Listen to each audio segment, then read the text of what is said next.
سلامونه او نیکې هیلې احترامات. پینټاګون وایي لا هم د داعش خطر جدي دی. لږ تر لږه 1,17,000 کسان له کابل هوایي ډګر استل شوي دي.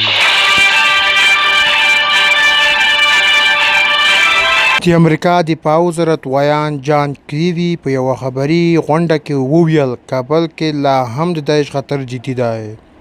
په ورته مهال امریکایي پوځي چارواکي وایي 1,17,000 کسان د کابل حامد کرزي هوایي ډګره ایستل شوي دي او ورته وروستۍ ټاکل شوې نېټې به دا لړۍ دوام ولري.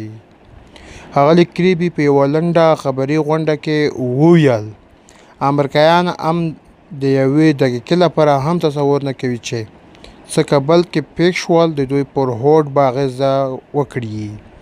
نوموړي زیاته کړه د پنجشنبې ورځ ډرون برید د داعش ډلې یو مهم کس له منځه وړلو لپاره و چې دغه ډلې ته یې برید لپاره اسانتیاوې چمتو کولې.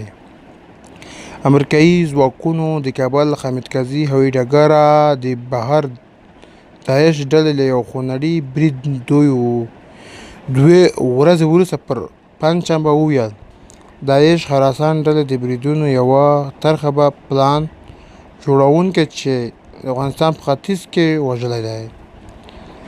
د امریکایي پوځ ډرون الوتکې په ننګرهار کې دا برید کړی دی.